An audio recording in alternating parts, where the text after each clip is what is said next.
Welcome back to the channel. If you're new here, don't forget to hit that subscribe button and turn on notifications so you never miss an upload. Where the facts are chilling, the stories are real, and the truth is often stranger than fiction. Every week we dig into the darkest corners of true crime, from cold cases to infamous killers. Subscribe and turn on notifications.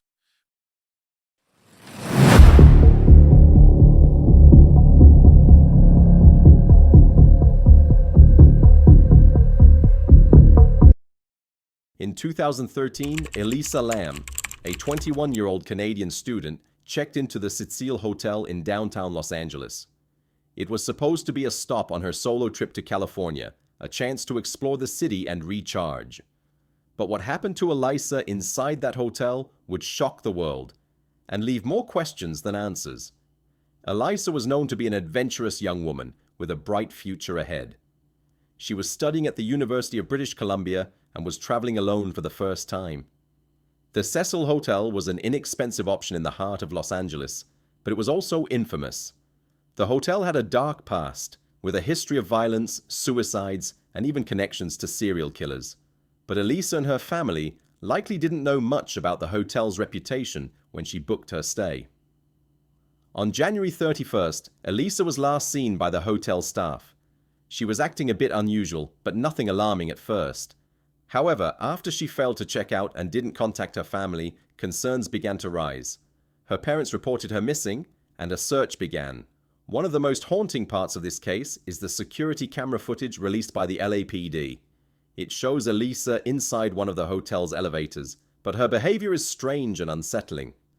She presses multiple buttons, steps in and out of the elevator, peeks around the corners, and makes strange hand gestures.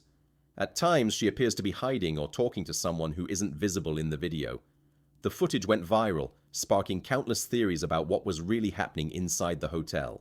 For nearly 3 weeks, there was no sign of Elisa. Then, on February 19th, guests at the Cecil Hotel started complaining about the water. The water was discolored, had a strange odor, and tasted bad. Maintenance workers went to investigate the rooftop water tanks, the large tanks that supply water to the hotel. What they found inside one of the tanks was horrifying. Elisa Lam's body floating in the water. The roof where the tanks were located was locked, and the tanks themselves were secured. Staff and police were baffled as to how Elisa had managed to get up there, let alone into one of the tanks. The hotel's water was immediately shut off, and an investigation began. The autopsy results showed no signs of foul play. There were no drugs or alcohol in Elisa's system, and no evidence of trauma. Her death was officially ruled an accidental drowning. Some believe her bipolar disorder, which she had been diagnosed with, may have contributed to her strange behavior and tragic death. But many questions remain unanswered. How did Elisa get past the locked doors to the roof? How did she climb into the water tank, which is over 6 feet tall and difficult to access?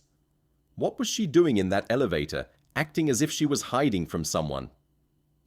The Cecil Hotel's dark reputation fueled conspiracy theories and paranormal stories. Some speculated about ghosts or a hidden killer in the hotel. Others suggested Elisa had staged the whole event or was the victim of a cover-up. To this day, Elisa Lam's case remains one of the most haunting and mysterious true crime stories of the internet age. It's a tragic reminder of how mental illness, strange circumstances, and unanswered questions can come together in a way that captivates the world. Her story has inspired documentaries, podcasts, and countless discussions online, keeping her memory alive and encouraging awareness about mental health and the importance of safety. Elisa Lam's life ended far too soon, but her story continues to shock and puzzle those who hear it. A chilling mystery that may never be fully solved. Thank you for watching. If this story left you thinking, make sure to subscribe and hit the bell so you don't miss the next case. Until next time, stay curious, stay safe,